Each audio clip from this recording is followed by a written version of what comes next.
Hello students, आज का हमारा टॉपिक है what is an electric dipole. कि एक इलेक्ट्रिक डाइपोल होता क्या है। ये टॉपिक हमें कहाँ मिलता है? एक तो फिज़िक्स के अंदर मिलता है और एक केमिस्ट्री के अंदर मिलता है। दोनों में ही ऑलमोस्ट सेम चीज़ें बताई गई हैं, बस फ़र्क है तो एक डायरेक्शन का फ़र्क है। तो हम देखते हैं कैसे इलेक्ट्रोस्टैटिक्स के अंदर इलेक्ट्रिक डाइपोल के बारे में बताया गया है। सी, इलेक्ट्रिक का मतलब होता है इलेक्ट्रॉन्स या इलेक्ट्रिक करंट से रिलेटेड कुछ ऐसा कुछ, और डाइपोल का मतलब क्या है? Die means to, and pole का मतलब होता है हमें बस कि जैसे हमने पढ़ा है ना, नॉर्थ पोल और साउथ पोल, सेम ऐसे ही यहाँ पे पोल का मतलब होगा एक माइनस का साइन और एक प्लस का चार्ज। ओके, तो देखते हैं प्रॉपर डेफिनेशन के बारे में कि प्रॉपर डेफिनेशन क्या बोलती है डाइपोल की। तो प्रॉपर डेफिनेशन बोलती है कि electric dipole is an arrangement of two equal and opposite charges separated by some distance.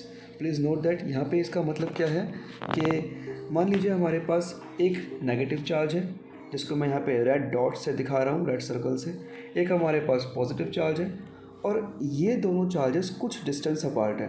Please note that अगर नेगेटिव चार्ज हमारा माइनस क्यू है तो पॉजिटिव चार्ज हमारा प्लस क्यू होना चाहिए। इसका मतलब क्या है कि दोनों चार्जेस जो हैं वो इक्वल मैग्नीट्यूड के होने चाहिए। दैट इज़ उनका जो मैग्नीट्यूड है वो इक्वल होना चाहिए, बराबर होना चाहिए। और दूसरी बात, दोनों के साइन कैसे होने चाहिए? अपोजिट। ओके, तो ये है एक डाइपोल। इस तरह की कन्फिग्रेशन को, इस तरह के अरेंजमेंट को हम लोग बोलते हैं इलेक्ट्रिक डाइपोल। बहुत सिंपल है, कुछ भी नहीं है, सिंपल एक नेगेटिव चार्ज और उसी के इक्विवेलेंट, उसी के इक्वल एक पॉजिटिव चार्ज, और दोनों में कुछ गैप होना चाहिए और इसको हम बोल देंगे इलेक्ट्रिक डाइपोल। नेक्स्ट हम देखते हैं डाइपोल मोमेंट क्या होता है। डाइपोल मोमेंट डाइपोल मोमेंट का मतलब क्या है कि डाइपोल मोमेंट को कैसे हम मेज़र करते हैं पहले वो समझते हैं। कि dipole moment is measured as product of either charge क्यों? आपको याद है ना, एक चार्ज नेगेटिव था, एक चार्ज पॉजिटिव था, लेकिन दोनों का मैग्नीट्यूड तो सेम था। क्यों? तो हम उनमें से कोई सा भी एक ले लेते हैं बेसिकली विदाउट साइन, यानी कि कोई भी चार्ज ले लो, क्या फ़र्क पड़ता है। तो product of either charge and distance between them. Distance का मतलब जो उनके बीच का सेपरेशन था, तो उसको और क्यू को अगर हम मल्टीप्लाई करते हैं तो हमें मिलता है डाइपोल मोमेंट। नेक्स्ट क्या है कि it is a measure of separation of dipole और it is a measure of strength of dipole. Dipole moment को अगर हमें डिफ़ाइन करना है प्रॉपर वे में, उसका सिग्निफिकेंस समझना है, तो हम ये कह सकते हैं कि बेसिकली एक डाइपोल की जो स्ट्रेंथ होती है उसको हम डाइपोल मोमेंट से डिफ़ाइन कर सकते हैं। मतलब अगर हमारे पास दो तरह के डाइपोल दे रखे हैं और हमें ये देखना है कि कौन सा डाइपोल स्ट्रांग है और कौन सा वीक है, या किसका फील्ड स्ट्रांग होगा किसका फील्ड वीक होगा, तो उसके लिए हम क्या कर सकते हैं, उनके डाइपोल मोमेंट को कंपेयर कर सकते हैं। जिसका डाइपोल मोमेंट ज़्यादा होगा उसका फील्ड स्ट्रांगर होगा किसी एक गिवन पॉइंट पर, जिसका डाइपोल मोमेंट कम होगा उसका फील्ड वीकर होगा उसी गिवन पॉइंट पर। Okay, next is dipole moment should not be confused by the momentum. See, momentum एक ऐसी टर्म है जो कि हम काइनेमेटिक्स में और मैकेनिक्स में पढ़ते हैं। मोमेंटम मोशन से रिलेटेड होता है कहीं ना कहीं, जिसमें हमने पढ़ा है कि momentum is equals to mass into velocity.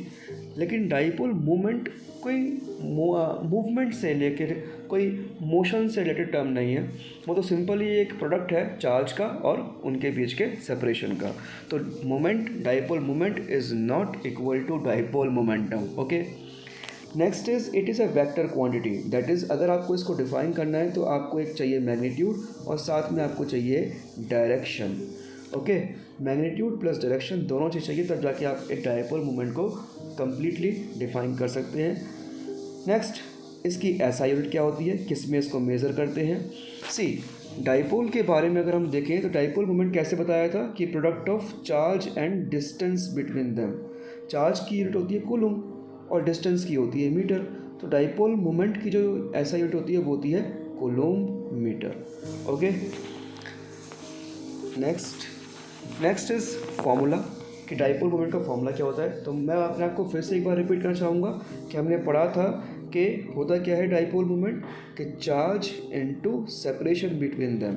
अगर अपने डायग्राम में देखेंगे तो आप देखेंगे चार्जेस मैंने ले रखे एक माइनस क्यू और एक प्लस क्यू, तो इनका मैग्नीट्यूड हो गया क्यू और उनके बीच का सेपरेशन है 2a, तो इनका मल्टीप्लिकेशन हो गया 2a।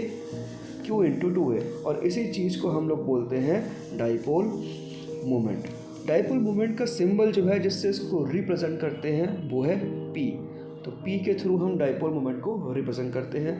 अगेन एक वेक्टर क्वांटिटी है, तो मैग्नीट्यूड तो हमें इस फॉर्मूले से मिल जाएगा, बट डायरेक्शन के लिए सिंपल एक रूल है कि direction of dipole is from negative charge to positive charge. जैसे अगर मैं इस डायग्राम की बात करूं तो इसमें जो ये एरो बना हुआ है इस तरीके से, ये ही डाइपोल की डायरेक्शन दिखा रहा है, बिकॉज नेगेटिव चार्ज इसका लेफ्ट साइड में है और पॉजिटिव चार्ज इसका राइट साइड में है। Okay, next is ideal dipole. कि एक आइडियल डाइपोल क्या होता है? सी, आइडियल डाइपोल क्या है? It is a dipole with finite dipole moment having no size. इसका मतलब क्या है कि डाइपोल मोमेंट का कुछ ना कुछ मैग्नीट्यूड तो होना चाहिए, फाइनाइट वैल्यू होनी चाहिए, इनफाइनाइट नहीं होनी चाहिए, बट ऑलमोस्ट कोई साइज़ ना हो या फिर ज़ीरो साइज़ होना चाहिए। अब ज़ीरो साइज़ तो सी पॉसिबल नहीं है, बिकॉज अगर हम साइज़ ज़ीरो कर देंगे तो होगा क्या, वो नेगेटिव और पॉजिटिव चार्ज एक दूसरे के ऊपर कोलाइड कर जाएंगे या एक दूसरे के ऊपर आ जाएंगे, जिससे वो एक दूसरे के इफेक्ट को नलीफाई कर देंगे। तो उस केस में तो डाइपोल मोमेंट का कंसेप्ट ही ख़त्म हो जाएगा। तो हम यहाँ बोलते हैं कि हैविंग ऑलमोस्ट नो साइज़, यानी हल्का बहुत बहुत बहुत कम साइज़ डिस्टेंस होना चाहिए।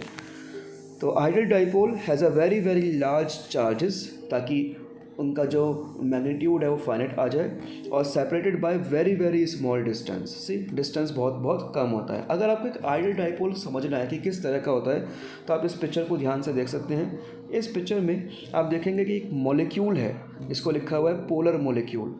पोलर क्या होता है मैं बताऊंगा अभी आपको। मॉलिक्यूल है, मॉलिक्यूल किसका है? ये है मॉलिक्यूल हाइड्रोजन फ्लोराइड का, HF। ठीक, अब अगर आपको पता है कि H जो होता है वो कैसा होता है? पॉजिटिव साइन होता है, जबकि जो F होता है वो होता है नेगेटिव साइन वाला, है ना।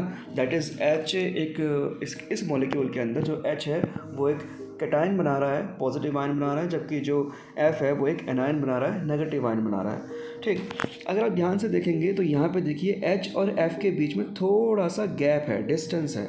इस डिस्टेंस की वजह से हुआ क्या, जो सेंटर ऑफ पॉजिटिव चार्ज है और जो सेंटर ऑफ नेगेटिव चार्ज है वो आपस में थोड़े से डिस्टेंस पर आ गए, एक दूसरे पे कोलाइड नहीं कर रहे। इस तरह के मॉलिक्यूल को हम एक तरह से आइडियल डाइपोल मान सकते हैं, कंसिडर कर सकते हैं, बिकॉज इसमें एक इक्वली इधर लेफ्ट साइड में इक्वल पॉजिटिव चार्ज दे रखा है और राइट साइड में इक्वल नेगेटिव चार्ज दे रखा है, और उनके बीच का जाहिर सी बात है मॉलिक्यूल है तो डिस्टेंस तो बहुत बहुत कम ही होगा उनके बीच में, है ना। तो इसको हम बोलते हैं आइडियल डाइपोल एक तरीके से। पोलर का मतलब क्या होता है? सी, नेचर में बहुत सारे मॉलिक्यूल्स ऐसे मिलते हैं जिनमें ये सेंटर ऑफ पॉजिटिव चार्ज और centre of negative charge coincide करते हैं, और बहुत सारे मॉलिक्यूल्स ऐसे भी मिलते हैं जिन पे सेंटर ऑफ पॉजिटिव चार्ज और centre of negative charge coincide, यानी एक के ऊपर एक नहीं आते, मैच नहीं करते। ठीक है, तो जिस मॉलिक्यूल में दीज सेंटर्स ऑफ पॉजिटिव और नेगेटिव चार्जेस कोइंसाइड करते हैं उसको हम बोलते हैं non polar molecules. Non polar molecules क्यों बोलते हैं उनको? क्योंकि उन मॉलिक्यूल्स में कोई डाइपोल प्रेजेंट नहीं होता, कोई डाइपोल मोमेंट प्रेजेंट नहीं होता। लेकिन ऐसे मॉलिक्यूल्स, जैसा कि मैंने आपको डायग्राम में दिखा रखा है, ऐसे मॉलिक्यूल्स को अगर हम बात करें तो इन्हें बोलते हैं पोलर मॉलिक्यूल्स, क्योंकि इनके पहले से ही स्टार्टिंग में इनका एक फाइनाइट डाइपोल मोमेंट होता है, बिकॉज इनके जो सेंटर्स हैं पॉजिटिव चार्ज के और नेगेटिव चार्ज के वो कोइंसाइड नहीं करते। आया समझ में? तो ये था डाइपोल के बारे में सब कुछ, कि डाइपोल क्या होता है, डाइपोल मोमेंट क्या होता है, डाइपोल मोमेंट का फॉर्मूला क्या होता है, और एक आइडियल डाइपोल किसे बोलते हैं। Thank you for watching the video. फिर मिलेंगे नेक्स्ट वीडियो में और सीखेंगे कि डाइपोल मोमेंट कैसे कैलकुलेट करते हैं, कुछ न्यूमेरिकल्स लेके आएंगे। तब तक के लिए बाय बाय।